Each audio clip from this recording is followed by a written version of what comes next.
Lisa, Stella, grace 2 பேரும் அக்கா தங்கச்சிங்க. லிசா பணக்காரன் தாமஸ கல்யாணம் பண்ணிக்கிறா. ஸ்டெல்லா ஏழையான டேவிட்ட கல்யாணம் பண்ணிக்கிறா. அன்னைக்கு டிசம்பர் 24ஆம் தேதி. கிறிஸ்துமஸ் பண்டிகைக்கு ஒரு நாள் மட்டுமே இருந்துச்சு. அந்த ஊர்ல இருக்க எல்லா இடத்துலயும் கிறிஸ்துமஸ் பண்டிகைக்காக அலங்காரம் பண்ணிருக்காங்க. எங்க பார்த்தாலும் சர்ச் மணி கேட்டுக்கிட்டே இருக்கு. அக்காவும் தங்கச்சியும் ஒரே ஊர்ல இருந்தாலும் அவங்களுடைய வாழ்க்கை வேற வேற மாதிரி இருக்கும். இப்ப இது லிசா தாமஸ் வீடு. அது ஒரு பெரிய பங்களா. வீடு ஃபுல்லா விலை உயர்ந்த லைட்டும் வெளிநாட்டுல இருந்து வர வச்ச கிறிஸ்துமஸ் ட்ரீ அலங்காரமான பலூன்கள் எல்லாம் இருக்கு. லிசா நல்ல பட்டு சாரி கட்டி வீட்டு அலங்காரத்தை பாத்துக்கிட்டு இருக்கா. ஏய், என்ன நின்னுட்டே இருக்கா? வேலை செய்யலையா? அந்த ஸ்டார ஒழுங்கா மாட்டுங்க. அது ஜெர்மனில இருந்து வர வச்சது. உடைஞ்சிச்சு, உன் சம்பளத்துல இருந்து கழிச்சிடுவேன். ஏனுங்க, கேக் ஆர்டர் பண்ண சொன்னேனே, பண்ணிட்டீங்களா? 5 ஸ்டெப் கேக் வேணும். நம்ம பார்ட்டிக்கு இந்த சிட்டில இருக்க ரிச் பீப்புள் எல்லாரும் வராங்க. எந்த விஷயத்திலயும் காம்ப்ரமைஸ் ஆக கூடாது. அந்த அளவுக்கு ஏற்பாடெல்லாம் இருக்கணும். லிசா, நீ டென்ஷன் ஆகாத. நான் அட்வான்ஸ் மட்டும் 1,00,000 கொடுத்திருக்கேன். நம்ம நினைச்ச மாதிரி பார்ட்டி ரொம்ப கிராண்டா நடக்கும். கவலையை விடு.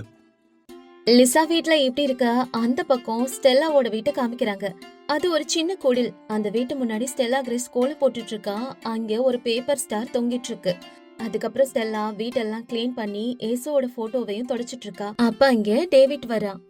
என்னங்க, நாளைக்கு கிறிஸ்துமஸ் தானே. நம்ம கிட்ட இருக்க பணத்துல கொஞ்சம் சிக்கன், பாயாசம் இதெல்லாம் செய்வோம். அக்கா வீட்டுக்கு வேற போகணும். போகும்போது வெறும் கையோட போக முடியாது. ஏதாவது வாங்கிட்டு போகணும் இல்லையா? ஸ்டெல்லா, நம்ம கிட்டவே காசு இல்ல. இதெல்லாம் சரியா வராது. அதுவும் பணக்கார அக்காவுக்கு நம்ம என்னத்த வாங்கிட்டு போறது? அவங்க உன்னை கூப்பிடவே இல்லையே. அப்புறம் எப்படி போக முடியும்? கூப்பிடலனாலும் பரவாயில்லங்க. அக்கா தானே, நம்ம போலாம். பண்டிகை நாள்ல எல்லாருமே ஒன்னா இருந்தாதான் கடவுளுக்கு பிடிக்கும். நான் நைட் எல்லாம் கண்ணு முழிச்சு அக்காக்கு ரொம்ப பிடிச்ச கோகோனட் ஸ்வீட் செஞ்சிருக்கேன். இவங்க இங்க இப்படி பேசிட்டு இருக்கும்போது லிசாவுக்கு தன்னோட வீட்டு பார்ட்டி பத்தின பெருமைய தங்கச்சி கிட்ட சொல்லணும் போல இருக்கு. அதனால போன் பண்றா. ஸ்டெல்லா, என்ன பண்ணிட்டு இருக்க? அக்கா, நான் உன்னை பத்தி தான் யோசிச்சுட்டு இருந்தேன். நாளைக்கு பண்டிகை தானே, நீ எப்படி இருக்கக்கா? நல்லா இருக்கியா? நான் எப்பவுமே நல்லா தான் இருப்பேன். சரி, நாளைக்கு நம்ம வீட்ல கிராண்டா கிறிஸ்துமஸ் பார்ட்டி இருக்கு. பெரிய பெரிய பிசினஸ் மேன்லாம் வராங்க. நீயும் கண்டிப்பா வந்துரு. அக்கா, நீ கூப்பிட்டது ரொம்ப சந்தோஷம். கண்டிப்பா வரேன்க்கா. சரி சரி, வரும்போது கொஞ்சம் நல்ல ட்ரெஸ்ஸா போட்டுக்கிட்டு வா. என் ஃப்ரெண்ட்ஸ் முன்னாடி எனக்கு அவமானமா இருக்க கூடாது. உன் பழைய சிலையெல்லாம் கட்டிக்கிட்டு வராத. சரியா ஸ்டெல்லா? அப்படி சொல்லிட்டு லிசா போனை வச்சிடறா. ஆனா இத கேட்ட ஸ்டெல்லாக்கு ரொம்பவே கஷ்டமா இருக்குது. அக்கா தன் அன்புனால கூப்பிடல, தன்னோட பெருமையை காட்டிக்க தான் கூப்பிட்டுருக்கான்னு புரிஞ்சுக்கிறா. ஆனாலும் அக்கா மேல இவளுக்கு இருக்க அன்பால அவளோட வீட்டுக்கு போகணும்னு முடிவு பண்றா. அடுத்த நாள் காலையில கிறிஸ்துமஸ். ஸ்டெல்லாவும் டேவிடும் சர்ச்சுக்கு போய் பிரார்த்தனை பண்ணிக்கிறாங்க. அதுக்கப்புறம் ஸ்டெல்லா தான் செஞ்ச தேங்காய் உருண்டைகளை ஒரு பாக்ஸ்ல அடுக்கி வச்சுட்டு லிசா வீட்டுக்கு கிளம்புறா. லிசா வீட்டுக்கு முன்னாடி நிறைய கார் நிக்குது. லிசா தாமஸ் 2 பேரும் வந்திருக்க கெஸ்ட் எல்லாம் வெல்கம் பண்ணிட்டு இருக்காங்க. லிசாவோட கழுத்துல வைர ஆரம் மின்னிக்கிட்டு இருக்கு. ஸ்டெல்லாவும் டேவிடும் கேட்டுக்கு பக்கத்திலே தயங்கி நிக்கிறாங்க. லிசா ஸ்டெல்லாவை பார்த்து கொஞ்சம் சங்கட்டமா இப்படி சொல்றா. ஓ, வந்துட்டியா ஸ்டெல்லா? சரி சரி, பின்பக்கம் வழியா வீட்டுக்குள்ள வந்துடு. உன் பக்கம் கெஸ்ட் இருக்காங்க, சரியா? இத கேட்ட உடனே டேவிட்க்கு பயங்கரமா கோபம் வருது. ஆனாலும் ஸ்டெல்லா அவனை சமாதானப்படுத்தி பின்பக்கம் வழியா வீட்டுக்குள்ள கூட்டிட்டு போறா. அக்கா, இந்தாக்கா, உனக்கு பிடிக்குமே தான் தேங்காய் உருண்டை செஞ்சு கொண்டு வந்த, வாங்கிக்கோக்கா. என்னது, தேங்காய் உருண்டையா? நம்ம வீட்டுல சுவிட்சர்லாந்துல இருந்து சாக்லேட், ஃபாரின் கேக் எல்லாம் இருக்கு ஸ்டெல்லா. இதெல்லாம் யார் சாப்பிடுவாங்க? சரி சரி, நீ கொண்டு வந்த பாக்ஸ அந்த டேபிள் மேல வச்சுட்டு நீ போய் உள்ள ஏதாவது சாப்பிடு. அதுக்கப்புறம் லிசா அந்த பாக்ஸ் எடுத்து ஒரு வேலைக்காரி கிட்ட கொடுத்துட்டு தன்னோட ஃப்ரெண்ட்ஸ் பக்கம் போயிடுறா. ஹாய் கைஸ், எல்லாம் ஓகேவா? என்ன லிசா, வந்திருக்கிறது யாரு? உங்க வீட்டு வேலைக்காரியா? அதெல்லாம் இல்ல, அவங்க என்னோட தூரத்து உறவினர், ஏழை.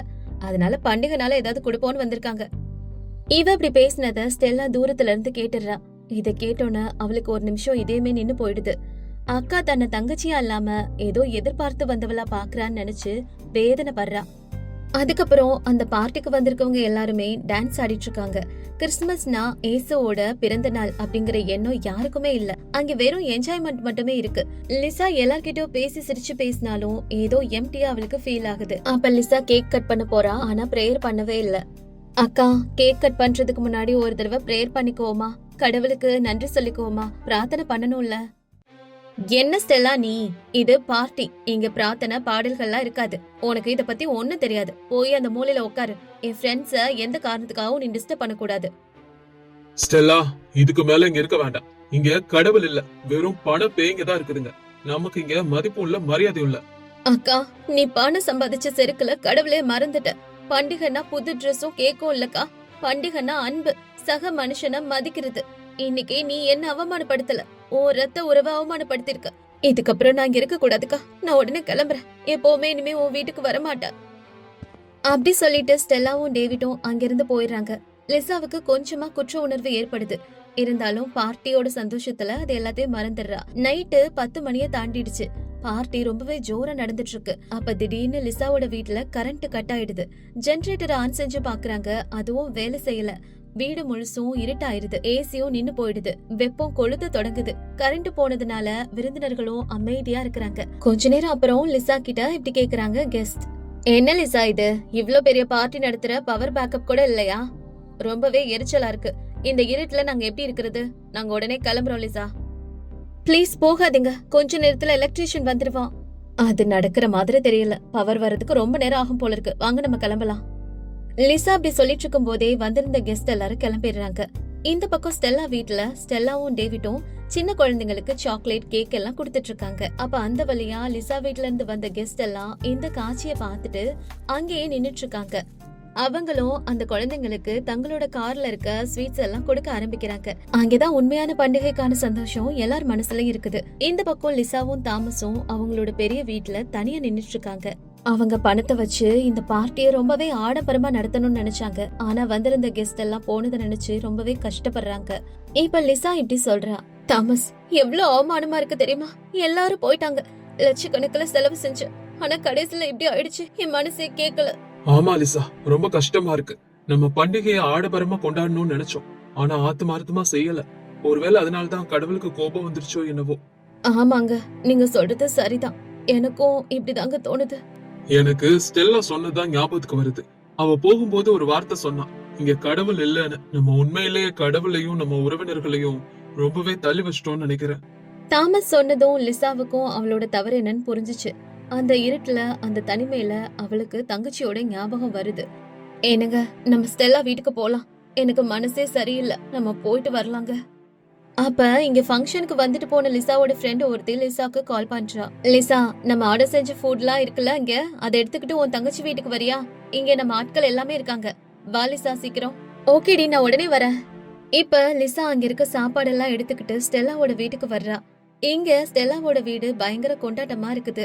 ஸ்டெல்லா வீட்டுல அவ வீட்டுக்கு பக்கத்துல இருக்க குழந்தைகள், பக்கத்துல இருக்க ஏழைகள், லிசாவோட கெஸ்ட் எல்லாருமே இருக்காங்க. லிசாவும் தாமஸும் கொண்டு வந்த உணவுகளை அங்க இருக்கவங்களுக்கு கொடுக்கறாங்க.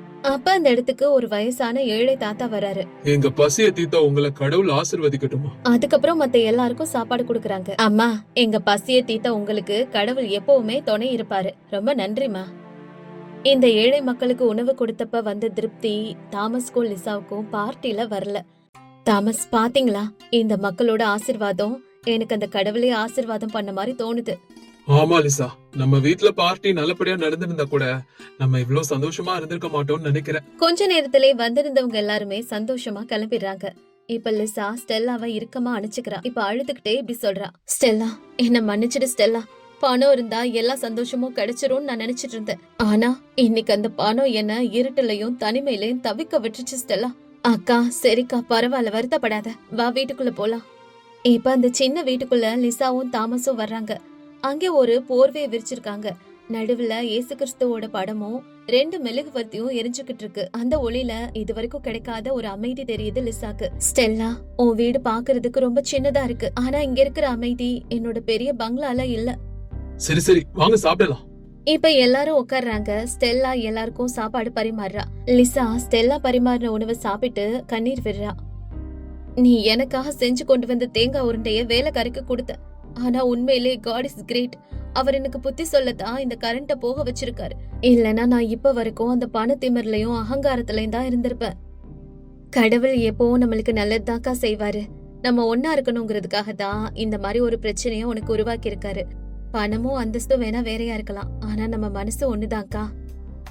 அன்னைக்கு நைட்டு 12 மணி ஆகுது. கிறிஸ்துமஸ் நாள் முடிஞ்சிட்டு இருக்கு. ஆனா அக்கா தங்கச்சிக்கு இடையிலான ஒரு அன்பு இப்பதான் ஸ்டார்ட் ஆகுது. ஸ்டெல்லா, இதுக்கப்புறம் எந்த பண்டிகைனாலும் சரி நம்ம ஒன்னா சேர்ந்து கொண்டாடுவோம். ஆனா என் வீட்ல இல்ல, உன் வீட்ல தான். என்ன நான் சொல்றது? கண்டிப்பா நம்ம ஆடம்பரங்களை விட சந்தோஷம் தான் முக்கியம் அப்படிங்கறத நான் இந்த கிறிஸ்துமஸ்ல புரிஞ்சுக்கிட்டேன். அடுத்த வருஷம் கிறிஸ்துமஸ்க்கு கொஞ்சம் பணத்தை அனாதை குழந்தைகளுக்கு கொடுப்போம். தேங்க்யூ ஜீசஸ், என் அக்காவை எனக்கு திரும்ப கொடுத்துட்டீங்க. அதுக்கப்புறம் லிசா, ஸ்டெல்லா, தாமஸ், டேவிட் எல்லாரும் சேர்ந்து அந்த சின்ன மெழுகுவர்த்தி வெளிச்சத்திலேயே கேக் கட் பண்றாங்க. ஹாப்பி கிறிஸ்மஸ்னு ஒருத்தருக்கு ஒருத்தர் சொல்லிக்கிறாங்க. அன்னைக்கு அந்த சின்ன வீட்டுக்குள்ள அன்பு நிறையவே இருக்குது. அப்ப ஸ்டெல்லா லிசாவை பாட்டு பாட கூப்பிடுறா. 2 பேரும் சேர்ந்து சந்தோஷமா ஆண்டவரை பத்தி பாட்டு பாடுறாங்க. மகா சந்தோஷம், ஈசனுக்கு பிறந்துட்டாருன்னு சொல்லி பாடுறாங்க.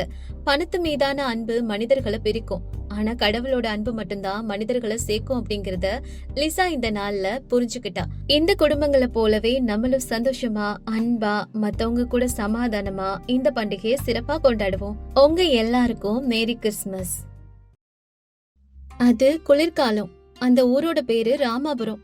அந்த ஊரோட கடைசில இருக்கிற அந்த பெரிய பழைய வீடு பாக்குறதுக்கு ரொம்ப பெருசா இருக்கும். அந்த வீட்டோட எஜமானி பேரு அனுஷியா அம்மா. அவங்களோட பேச்சுல ரொம்ப கடுமை இருக்கும், பார்வையில அதிகார திமிர் இருக்கும்.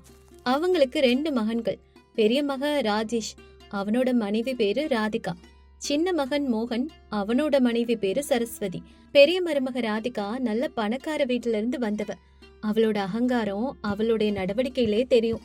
நாள் முழுக்க அலங்காரம் செஞ்சுக்கிறதையும் அத்தைக்கிட்ட பேசுறதையும் தவிர அவளுக்கு வேற வேலையே இல்ல. ஆனா சின்ன மருமக சரஸ்வதி ஏழை குடும்பத்துல இருந்து வந்தவ. கல்யாணத்துக்கு வரதட்சணைன்னு பணம், நகைன்னு எதுவுமே கொண்டு வரல. அதனால அந்த வீட்டுல அவளுக்கு மதிப்பே இல்ல. அதிகாலையில 4 மணிக்கே அவளோட வேலை ஆரம்பிக்கும். ஆனா ராத்திரி 10 மணி ஆனாலும் நிக்காது.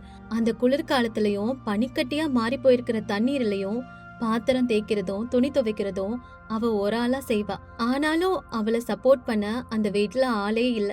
கணவன் மோகன் நல்லவன் தான், ஆனாலும் அம்மா பேச்சுக்கு எதிர் பேச்சு பேச முடியாத அப்பாவி அவன். அன்னைக்கு காலையில பயங்கரமான குளிரு, எல்லாரும் நடுங்கி போற அளவுக்கு குளிரு. சரஸ்வதி பின்பக்கத்துல துணி துவைச்சிட்டு இருக்கா.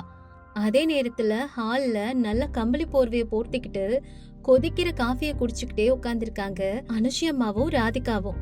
அப்ப அனுஷியம்மா இப்படி சொல்றாங்க, அம்மாடி மருமகளே, நீ குடிக்கிறியே இந்த காஃபி, இது சாதாரண காஃபி இல்லம்மா, உன் அப்பா அனுப்பி வச்ச ஃபில்டர் காஃபி, அதான் இவ்வளவு டேஸ்டா இருக்கு.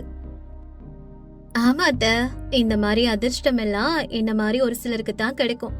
ஒரு சிலரு இந்த குளிர்லயும் துணி துவைக்கிற மாதிரிதான் அவங்க நிலைமை இருக்கும். ராதிகாவோட வார்த்தைகளை சரஸ்வதி கேக்குறா. இருந்தாலும் மௌனமாவே அவளோட வேலையை தொடர்றா. அன்னைக்கு மதியம் அவளோட பழைய பொட்டியை சரி பார்க்கும் போது சரஸ்வதியோட பழைய 12ஆம் வகுப்பு சான்றிதழும் ஓபன் யூனிவர்சிட்டி டிகிரி அப்ளிகேஷன் ஃபார்மும் கண்ணுல படுது. அவ அத கண்ணீரோட பாக்குறா. படிப்புனா சரஸ்வதிக்கு அவ்வளோ பிடிக்கும். டிகிரி முடிச்சு ஒரு டீச்சர் ஆகணுங்கிறதா அவளோட கனவு. ஆனா திடீர்னு அவளோட அப்பா இறந்ததுனால வீட்டுல ரொம்ப கஷ்டமாயிடுது. உடனடியா கல்யாணம் நடந்ததால அந்த கனவு சிதறி போகுது. அவளோட சர்டிபிகேட்டையும் அந்த ஃபார்மையும் பார்த்ததும் அவளுக்குள்ள புது தைரியம் வருது. ஏன் நம்ம படிக்க கூடாது, கல்யாணமானா நம்மளோட படிப்பை நிறுத்திடணுமான்னு அவளுக்குள்ளே ஒரு கேள்வியே கேக்குறான். இத பத்தி தன்னோட கணவன் கிட்ட பேசணும்னு முடிவு பண்றான். அன்னைக்கு ராத்திரியே மோகன் கிட்ட அவ மனசுல இருக்கத சொல்றா.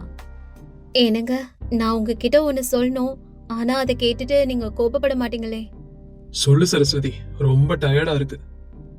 இந்த ஃபார்ம் பாத்தீங்களா, காலேஜ் அப்ளிகேஷன் ஃபார்ம். நான் மறுபடியும் படிக்கிறேனே, நான் டிஸ்டன்ஸ்ல டிகிரி முடிச்சிருவேன். வீட்டு வேலை எல்லாத்தையும் பாத்துக்கிட்டே படிச்சிருவேன். தயவு செஞ்சு வேண்டான்னு மட்டும் சொல்லிடாதீங்க, எனக்கு படிக்கணும். என்ன சரஸ்வதி பேசுற? உனக்கு இப்ப இந்த படிப்பு அவசியமா? அம்மா காதல் இதெல்லாம் விழுந்தா அவ்வளவுதான், பெரிய பிரச்சனை பண்ணிடுவாங்க. இல்லங்க, இது என் அப்பாவோட கடைசி ஆசை. என் அப்பா என்ன நல்லா படிக்க வச்சு பாக்கணும்னு ஆசைப்பட்டாரு. என்கிட்ட இருக்க ஒரே ஒரு தங்க செயினை வித்து நான் ஃபீஸ் கட்டிக்கிறேன். உங்களை தொந்தரவு பண்ண மாட்டேன், ப்ளீஸுங்க. மனைவி கண்ணுல தெரிஞ்ச ஆசையையும் அவளோட பிடிவாதத்தையும் பார்த்து மோகனால முடியாதுன்னு சொல்லவே முடியல. சரி சரஸ்வதி, நீ ஆசைப்பட்ட மாதிரி படிக்கலாம். நான் அம்மாவை சமாளிச்சுக்கிறேன், நீ எதுக்கும் கவலைப்படாத, தைரியமா இரு. அடுத்த நாள் காலையில மோகனும் சரஸ்வதியும் அனுஷியம்மா முன்னாடி நிக்கிறாங்க. மோகன் பயந்துகிட்டே இந்த விஷயத்த சொல்றான். அதை கேட்டதும் அனுஷியாவும் ராதிகாவும் வயிறு குலுங்க சிரிக்கிறாங்க. என்னடா சொல்ற, படிப்பா? இவளுக்கா? கல்யாணமாயி புருஷன் கூட இருக்கிறவளுக்கு படிப்பு எதுக்குடா? என்னடா தேவையில்லாம பேசிட்டு இருக்கீங்க? அத்த, உங்களுக்கு புரியலையா? அக்கா கலெக்டர் ஆபீஸ்ல வேலை பார்க்க போறாளாம். அதுக்கப்புறம் நம்ம எல்லாரும் போய் அவ கால்ல தான் விழணுமா. முதல்ல சமையல் அறையில ஒழுங்கா வேலை செய்ய சொல்லுங்க. இல்லத்த, நான் வீட்டு வேலையெல்லாம் முடிச்சுட்டு தான் படிப்பேன். இது ஓபன் யூனிவர்சிட்டி, காலேஜுக்கு தினமும் போக வேண்டியது இல்லத்த. வீட்லயே நான் படிச்சிருவேன். அதுதான். கொஞ்சம் நிறுத்துறியா? என் மருமக படிச்சுக்கிட்டு இருந்தா என் பெருமை என்ன ஆகுறது? அனுஷி அம்மாவோட சின்ன மருமக புத்தக பேய் பிடிச்சு சுத்திட்டு இருக்கான்னு ஊரே சிரிக்காதா?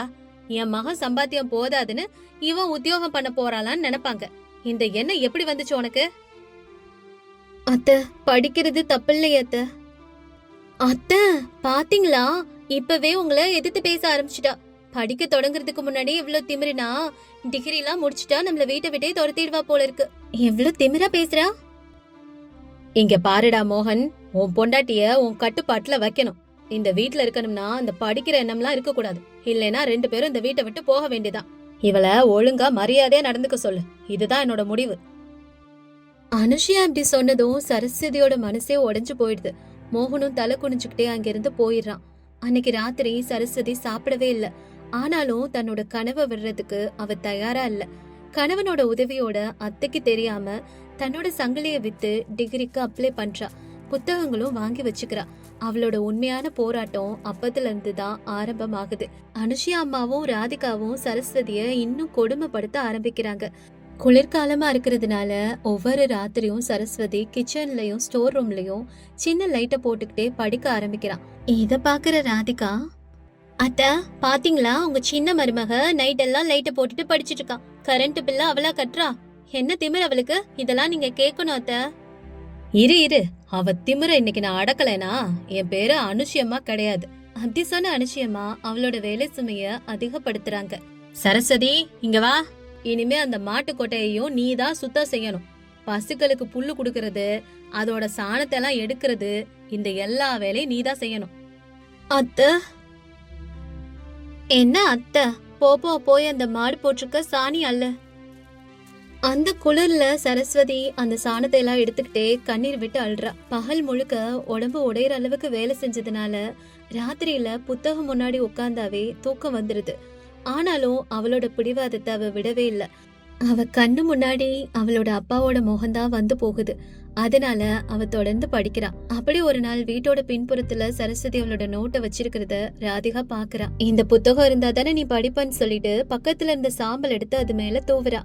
ஐயோ, காத்துல சாம்பல் எல்லாம் பறந்து வந்து உன் நோட்டு மேல விழுந்து எரிஞ்சிடுச்சே சரஸ்வதி, இதுக்கப்புறம் எப்படி நீ படிப்ப? அப்படி சரஸ்வதியோட கண் முன்னாடியே அவளோட உழைப்பு அத்தனையும் வீணா போகுது.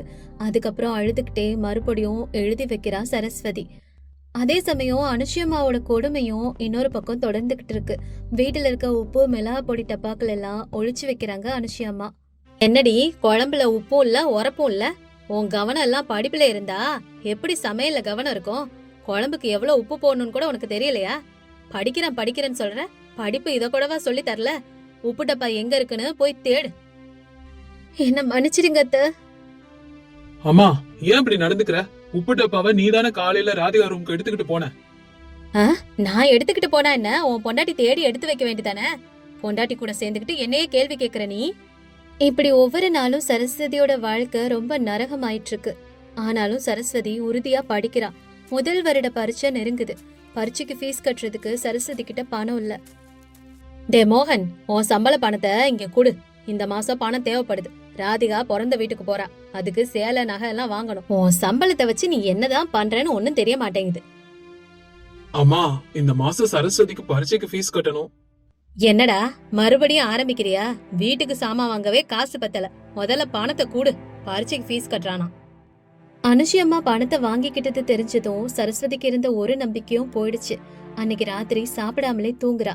ஆனா மோகன் அவனோட மனைவியோட கனவை அழிய விடல. நண்பன் கிட்ட கடன் வாங்கி வந்து அன்னைக்கு காலையிலே அவகிட்ட பணத்தை கொடுக்கறான். சரஸ்வதி, இந்தா பணம், நீ ஃபீஸ் கட்டு. இந்த விஷயம் அம்மாக்கு தெரியாம பாத்துக்க. கணவனோட உதவியால சரஸ்வதி முதல் வருஷ பரீட்சையை எழுதி ஃபர்ஸ்ட் கிளாஸ்ல பாஸ் பண்றா. ஆனா அந்த மார்க் லிஸ்ட வீட்டுல காட்டுறதுக்கான தைரியம் அவளுக்கு வரல. 2வது வருடமும் இதே போல போகுது. இப்ப சரஸ்வதி கடைசி வருடத்துல படிக்கிறா. ஆனாலும் அனுஷி அம்மா ராதிகாவோட தொல்லைகளும் குறையல. ஆனா இப்போ சரஸ்வதிக்குள்ள பயம் போய் தைரியம் வளருது. கடைசி வருட இறுதி பரீட்சைக்கான நாளும் வருது. இன்னொரு பரீட்சை மட்டும் எழுதுனா டிகிரி கண்டிப்பா அவளுக்கு கிடைச்சிரும். சரஸ்வதி அதனால அதிகாலையிலே எழுந்து எல்லா வேலையும் முடிச்சிட்டு தலைக்கு குளிச்சு கடவுளை வணங்கிட்டு பரீட்சைக்கு கிளம்புறா. அப்ப சரஸ்வதி அனுஷி அம்மா கிட்ட, அத்த நான் பரீட்சைக்கு போயிட்டு வரேன் அப்பா அனுஷி அம்மா எதுவும் பேசாம முகத்தை திருப்பிக்கிறாங்க. ஆனா ராதிகா மட்டும் நக்கலா இப்படி சொல்றா, ஆல் தி பெஸ்ட்க்கா, போய் பரீட்சை எழுதி கலெக்டரா திரும்பி வா. ஆனாலும் சரஸ்வதி இதெல்லாம் பெருசா எடுத்துக்காம பரீட்சைக்கு போறா. அதே நேரம் ராதிகாவோட கணவன் ராஜேஷ் ஏதோ பிசினஸ் விஷயத்துல ஏமாந்து போறான். நம்பிய நண்பனே கோடிகள்ல சொத்து சம்பந்தப்பட்ட காகிதங்கள்ல கையெழுத்து வாங்கி இருந்த வீட்டையும் ஏலத்துக்கு கொண்டு வர செஞ்சுட்டான். இது தெரிஞ்சதும் அவ்வளவுதான், அனுஷி அம்மாவோட இதயமே ஒரு நிமிஷம் நின்னு போயிடுது. அட கடவுளே, என் தெய்வமே, என்னடா சொல்ற ராஜேஷ், என் வீடு என் சொத்து எல்லாம் போச்சா? என்னங்க இதெல்லாம், நம்ம அப்ப நடு ரோட்டுக்கு வந்துட்டோமா? கையெழுத்தெல்லாம் நீங்களே போட்டிருக்கீங்க, இதுக்கப்புறம் சட்டப்படியும் ஒண்ணும் செய்ய முடியாதா? இப்படி ராதிகா கேட்டதும் அதுக்கு ராஜேஷ் முடியாதுன்னு சொல்லிட்டு இதுக்கப்புறம் இத ஒண்ணுமே பண்ண முடியாதுன்னு சொல்லி ரொம்ப வருத்தத்தோட பேசுறான். அதே நேரத்துல சரஸ்வதியும் அவளோட கடைசி பரீட்சையை முடிச்சிட்டு வீட்டுக்கு வர்றா. வீட்டோட நிலைமைய பார்த்து திகச்சு போய் நிக்கிறா. அப்ப அவளுடைய கணவன் மோகன் நடந்ததெல்லாம் எடுத்து அவகிட்ட சொல்றான். சரஸ்வதி, நம்ம ரோட்டுக்கு வந்துட்டோம். அண்ணனை நல்லா ஏமாத்திட்டாங்க சரஸ்வதி. இதெல்லாம் கேட்டு சரஸ்வதிக்கு விஷயம் புரிய ஆரம்பிக்குது. உடனே தைரியமா போய் அந்த சட்ட காகிதங்களை எடுத்து படிக்க ஆரம்பிக்கிறா. அவளோட டிகிரி பிகாம், அதுல பிசினஸ்ல அக்கவுண்டிங் எல்லாம் மெயின் சப்ஜெக்ட்னால அவளுக்கு எல்லாம் புரியுது. இவளை பாரு, இங்க நம்மளுக்கு வாழ்க்கையா போயிடுச்சு, இவ என்னமோ அந்த காகிதத்தை எடுத்து படிச்சிட்டு இருக்கா. அத்த கொஞ்சம் நிறுத்துங்கத்த. அப்படி சொன்ன சரஸ்வதி 1 மணி நேரம் அந்த காகிதங்களை ஆழமா படிக்கிறா. அதுக்கப்புறம் திடீர்னு தலை நிமிர்றா. அவ கண்ணுல ஒரு சொட்டு கண்ணீர் இல்ல, ஆனா அதுல ஒரு நம்பிக்கை தெரியுது. ராஜேஷ் மாமா, நம்ம ஏமாந்திருக்கோம், ஆனா நான் தோத்து போகல. என்னம்மா கிண்டல் பண்றியா? இல்ல மாமா, இந்த அக்ரிமெண்ட்ல பாருங்க, செக்ஷன் 5 கிளாஸ் 2 படி பங்குதாரருக்கு தெரியாம சொத்த 3வது நபருக்கு மாத்த கூடாது. ஆனா அவன் செஞ்சிருக்கான், இது முதல் தவறு. இப்படி சரஸ்வதி பேசிக்கிட்டே போக அனுஷி அம்மாவும் ராதிகாவும் ஆச்சரியமா சரஸ்வதிய பாக்குறாங்க. அப்புறம் இந்த பேலன்ஸ் ஷீட்டை பாருங்க, இது எல்லாமே ஃபேக் நம்பர்ஸ். நம்ம கம்பெனி பேர்ல இல்லாத கடன்கள் எல்லாம் உருவாக்கி அந்த பணத்தை அவனோட அக்கௌண்ட்டுக்கு மாத்திருக்கான். இது தெளிவான மோசடி. உடனே நம்ம புகார் கொடுத்து கிரிமினல் கேஸ் போடலாமாமா? மாமா, இந்த விஷயத்தை பத்தி நீங்க கவலையே படாதீங்க. இந்த ஆதாரத்தோட நம்ம கோர்ட்டுக்கு போனா நமக்கு கண்டிப்பா நியாயம் கிடைக்கும். அக்கா, நீ என்னென்னமோ சொல்ற, உனக்கு எப்படி தெரியும்? ராதிகா, இதுதான் என்னோட final year syllabus, corporate accounting and business law. அப்படி சொன்ன சரஸ்வதி அன்னைக்கு ராத்திரி முழுக்க உட்காந்து அந்த மோசடியோட ஒவ்வொரு ஆதாரத்தையும் கண்டுபிடிக்கிறா. அதுக்கப்புறம் கணவனோட போலீஸ் ஸ்டேஷனுக்கும் வக்கீல் அலுவலகத்துக்கும் அடுத்த நாள் போறா. சரஸ்வதி கொடுத்த ஆதாரங்களையும் அவளோட வாத திறமையும் பார்த்த வக்கீலே ஆச்சரியப்பட்டு போறாரு. சரஸ்வதியோட படிப்போட பலனா அந்த மோசடி வெளிப்படுது. இழந்த சொத்தும் திரும்ப கிடைக்குது. ராஜேஷும் சிறைக்கு போகாம தப்பிச்சிரான். அன்னைக்கு சாயங்காலம் வீடு முழுக்க அமைதியா இருந்துச்சு. அப்ப அனுஷி அம்மாவும் ராதிகாவும் தலை குனிஞ்சிட்டு ஹால்ல உட்கார்ந்துருக்காங்க. சரஸ்வதி காஃபி கப்போட வர்றா.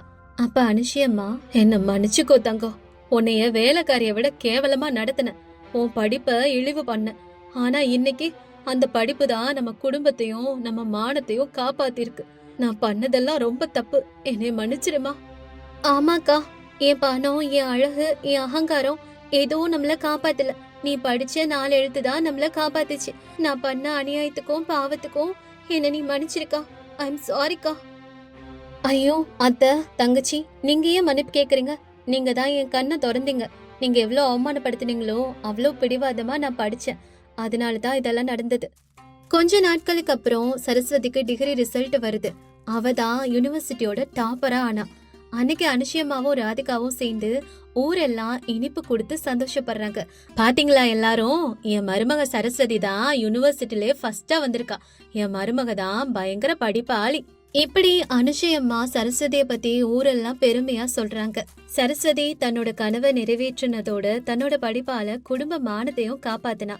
படிப்புங்கிறது வெறும் டிகிரி வாங்குறதுக்கு மட்டும் இல்ல, வாழ்க்கையில எந்த பிரச்சனை வந்தாலும் படிப்பை வச்சே நம்ம அதை எதிர்கொள்ளலாங்கிறதுக்கு சரஸ்வதி தான் பெரிய எடுத்துக்காட்டு.